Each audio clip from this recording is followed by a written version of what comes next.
दोस्तों, Kolkata doctor case के पूरे 42 दिन बाद आरजीकर हॉस्पिटल के प्रिंसिपल संदीप घोष के बारे में एक ऐसा खुलासा हुआ है। एक ऐसी जानकारी सामने आई है जिसने हर किसी को हिलाकर रख दिया है। इसीलिए आज पूरे भारत भर में आंदोलन किए जा रहे हैं। कोलकाता के आरजीकर अस्पताल में डॉक्टर बिटिया के साथ हुई दरिंदगी में अब एक ऐसा खुलासा हो गया है जिस पर कोई भी यकीन नहीं कर पा रहा है। आखिरकार संदीप घोष इतना बेरहम और इतने नीचे कैसे गिर सकता है? अगर संदीप घोष के काले सच जानोगे तो आपको लगेगा कि इससे बड़ा दरिंदा शायद कोई भी नहीं होगा। क्योंकि दोस्तों, उसने खुद की बेटियों को भी नहीं छोड़ा। क्या यह सब करते हुए उसे जरा भी शर्म नहीं आई? क्या एक इंसान इतना बड़ा दरिंदा हो सकता है? क्या इसने पूरे मानव जाति बाप बेटी के रिश्ते को कलंकित किया है? दोस्तों, यह दिल दहला देने वाला खुलासा ऐसा है जिसे सुनने के बाद आपके पैरों तले जमीन खिसक जाएगी। आप सबको यह सब बताने और सुनाने में मेरे भी होंठ कांपने लगे हैं। दरअसल इस खुलासे से कई घिनौने राज सामने आ गए हैं। संदीप घोष के हर एक कारनामा मैं आपको बताऊंगा। लेकिन उससे पहले अगर आप भी चाहते हैं कि डॉक्टर बिटिया को इंसाफ मिले तो वीडियो को बिना स्किप किए अंत तक जरूर से देखिएगा। डॉक्टर बेटी के लिए, उस बेचारी बिटिया के लिए, उस मासूम सी गुड़िया के न्याय के लिए आप लोग तब तक आवाज उठाते रहिए जब तक उसे इंसाफ नहीं मिल जाता। अगर डॉक्टर बेटी को कोई इंसाफ दिला सकता है तो वह हम और आप हैं। इसलिए हमें अपनी आवाज को कमजोर नहीं होने देना है और कमेंट में वी वांट जस्टिस जरूर लिखें। इससे यह समझ पाएगी कि आप लोग इंसाफ चाहते हैं। दोस्तों, इससे पता चलेगा कि आप बेटी के न्याय के लिए आप कुछ भी करने के लिए तैयार हैं। हम इस डॉक्टर बिटिया के न्याय के लिए लगातार आवाज उठा रहे हैं। इसलिए आप हमारा हौसला बढ़ाने के लिए चैनल को सब्सक्राइब जरूर से कर लीजिएगा। संदीप घोष पर अब मैं एक ऐसा खुलासा करने जा रहा हूं जो अब तक का सबसे घिनौना खुलासा है। दोस्तों, आप ये जो फोटो देख रहे हैं, ये संदीप घोष की बड़ी बेटी है। संदीप घोष की बेटी ने सब बता दिया। मुझे मेरे पापा को पापा कहने में शर्म आ रही है। संदीप घोष यानी कि मेरे पापा हम दोनों बहनों को भी नहीं बख्शता था। ऐसे संदीप घोष की बड़ी बेटी ने कहा। यही नहीं बल्कि हमें रात भर हमारे एक एक के साथ गंदी हरकतें करता था। संदीप घोष की बेटी ने गुस्से में आकर खुद यह खुलासा किया है। संदीप की बड़ी बेटी ने यह तक कह डाला कि हे भगवान, मेरे बाप जैसा बाप किसी और बेटी को मत देना। वही दोस्तों, छोटी बेटी ने कहा कि मुझे कभी कभी अकेले कमरे में बुलाकर सारी हदें पार कर देता था। मेरे बाप इतना गिरा हुआ आदमी शायद इस दुनिया में भी नहीं होगा। वही दोस्तों, संदीप घोष पर कहीं नर्स से भी छेड़छाड़ का आरोप लगा है। 2017 में हांगकांग की अदालत तक भी मामला पहुंच गया था। इसके बारे में मैं आपको आगे वीडियो में विस्तार से बताऊंगा। संदीप घोष की काली करतूतों को देखकर सीबीआई भी हैरान है। आपको बता दें कि संदीप घोष पर खुद अपने बेटियों ने भी यौन शोषण का आरोप लगाया है। मतलब अब संदीप घोष की मुश्किलें और भी बढ़ने वाली हैं। और दोस्तों, आपको बता दें कि संदीप घोष इतना बड़ा दरिंदा है कि उसने बहुत सारी किन्नरों का भी यौन शोषण किया है। एक पीड़ित किन्नर ने बताया कि प्रिंसिपल संदीप घोष जब बरहामपुर में थे, उस दौरान उन पर यौन शोषण के कई आरोप लगे थे। वो समलैंगिक भी थे। जब बरहामपुर के मेडिकल कॉलेज में थे, तब वो फेसबुक से ट्रांसजेंडर का फोन नंबर निकालते थे। फिर उन्हें अपने घर और होटल में मिलने के लिए बुलाते थे और इस तरह कई ट्रांसजेंडर के साथ उन्होंने रिलेशन बनाया। बाद में उन्हें धमकी देते थे कि इस बारे में किसी को बताया तो ठीक नहीं होगा। प्रिंसिपल संदीप घोष जब बरहामपुर में थे, उस दौरान उन पर यौन शोषण के कई आरोप लगे थे। वो समलैंगिक भी थे। इसके बयान का पूरा वीडियो आपको रिपब्लिक भारत न्यूज चैनल पर मिल जाएगा। अब मैं संदीप घोष के कुछ काले और घिनौने सच से आपको रूबरू करवाता हूं, जिसे सुनने के बाद आप हैरान रह जाएंगे कि क्या एक सरकारी नौकरी के बड़े पद पर बैठने वाला इंसान इतना भी घिनौना भी हो सकता है। दोस्तों, देखिए, ये केस जितना सीधा लग रहा है, उतना सीधा है नहीं। इस केस में सीबीआई और ईडी हर दिन नए नए खुलासे कर रही हैं। हर दिन इस केस में सीबीआई को नए नए सबूत मिल रहे हैं, जिससे यह तो पक्का है कि डॉक्टर बेटी को इंसाफ तो मिलेगा, भले ही उसके लिए और कई दिन लग जाए। कोलकाता से बहुत ही बड़ी खबर आ रही है। दोस्तों, इस मामले में जो फैसला आया है उसने ममता बनर्जी की सरकार की नींद उड़ा दी है। अब तक जो लोग सोच रहे थे कि यह मामला वक्त के साथ ठंडा पड़ जाएगा, उनके लिए यह फैसला एक बड़ा झटका है। जज साहब ने जिस तरीके से कोर्ट रूम में राज्य सरकार की खिंचाई की, वो देखने लायक था।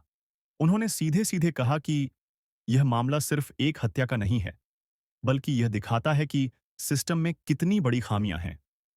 जज ने कहा कि एक यंग डॉक्टर जिसने अपनी जिंदगी को लोगों की सेवा में लगाने का फैसला किया था, वो इस तरह की बर्बरता का शिकार हो गई और सरकार इसे रोकने में नाकाम रही। इसके अलावा उन्होंने साफ किया कि अब इस मामले में एक एक कदम की निगरानी की जाएगी और जो भी इस जांच को कमजोर करने की कोशिश करेगा, उसके खिलाफ कड़ी कार्यवाही की जाएगी। आरजीकर अस्पताल में हुए भ्रष्टाचार के आरोप में गिरफ्तार प्रिंसिपल संदीप घोष का एक एक कारनामा सामने आ रहा है। सीबीआई सूत्रों के मुताबिक संदीप घोष के लैपटॉप में कुछ ऐसा मिला है जिसने जांच एजेंसी को चौंका दिया। जांच एजेंसी के मुताबिक संदीप घोष के लैपटॉप से कई नग्न पुरुषों की तस्वीरें मिली हैं। वैसे 2017 में हांगकांग की घटना भी सामने आ चुकी है, जहां संदीप घोष ने कथित तौर पर हांगकांग के क्वीन एलिजाबेथ अस्पताल में एक पुरुष नर्स के साथ छेड़छाड़ की थी। आरोप है, हांगकांग के अस्पताल में जब मेल नर्स अपने कपड़े बदल रहा था, तभी संदीप अचानक उसके चैम्बर में घुसा। इसके बाद संदीप घोष ने उसके नितंबों पर कई तमाचे मारे। कथित तौर पर नर्स के प्राइवेट पार्ट को छूने लगा। हालांकि उस समय संदीप घोष ने दावा किया था कि यह मामला गलत समझ का मामला था। उन्होंने दावा किया वह दर्द से राहत दिलाने के लिए स्पेशल एक्सरसाइज करवा रहा था। इस बार आरजीकर घोटाले के संदर्भ में सूत्रों का कहना है कि संदीप के लैपटॉप में कई पुरुषों की नग्न तस्वीरें मिली हैं। संयोग से इस लैपटॉप को संदीप घोष ने अपने बेलघाट स्थित घर से कहीं और सीबीआई के डर से छिपा दिया था। लेकिन अब सीबीआई ने इस लैपटॉप को संदीप घोष के एक रिश्तेदार के घर से बरामद कर लिया है। उस लैपटॉप की कई फाइलों में पैसों के लेन देन के विभिन्न स्रोत मिले, जो टेंडरों से जुड़े डिजिटल दस्तावेज भी हैं। सूत्रों के मुताबिक कोलकाता में बाकी जगहों पर छापेमारी हुई। ईडी की टीम संदीप घोष के पिता सत्य प्रकाश घोष के घर भी गई। वहां भी तलाशी ली। करप्शन केस में ईडी की यह दूसरी बड़ी रेड है। पिछली छापेमारी में ईडी ने काफी दस्तावेज बरामद किए थे। उन दस्तावेजों के आधार पर ही अब इन लोगों के ठिकानों पर यह रेड चल रही है। मिली जानकारी के मुताबिक ईडी की छापेमारी कई जिलों में चल रही है। इसके अलावा उन्होंने कहा है, ईडी के एक अन्य आरजीकर अस्पताल को उपकरण की आपूर्ति करने वाले संस्थान के कार्यालय में भी दस्तावेजों की जांच हो रही है। सरकारी अस्पताल और संस्थान के बीच कुछ संदिग्ध लेन देन है। जांच के दौरान पाया गया कि पूर्व प्रिंसिपल डॉक्टर संदीप घोष ने 10 अगस्त को अपराध स्थल के पास एक टॉयलेट और शौचालय को ध्वस्त करने का आदेश दिया था। क्रिमिनल डॉक्टर तो उनको कहां ही नहीं जाएगा। आरजीकर मेडिकल कॉलेज के पूर्व अधिकारियों ने भी उन पर भ्रष्टाचार और गलत कामों में संलिप्त होने का आरोप लगाया है। पैसे के लिए, पावर के लिए ये एक माफिया राज चलाते थे। कौन सा करप्शन नहीं है जो नहीं करते थे वह। सीबीआई की जांच में अब तक कई अहम सुराग सामने आए हैं। ममता बनर्जी सरकार की इस लाडले को कौन बचा रहा है, इसकी लिस्ट लंबी है। हाल ही की घटना को देखें तो डॉक्टर के रेप और हत्या केस खुलने के बाद जब सीबीआई ने इस केस की बागडोर संभाली, तो ममता सरकार ने एसआईटी का भी गठन कर इसकी जांच करना शुरू कर दिया। गौर करने वाली बात है कि जब मामले की सीबीआई जांच चल रही है, तो एसआईटी का गठन करने का क्या मतलब है?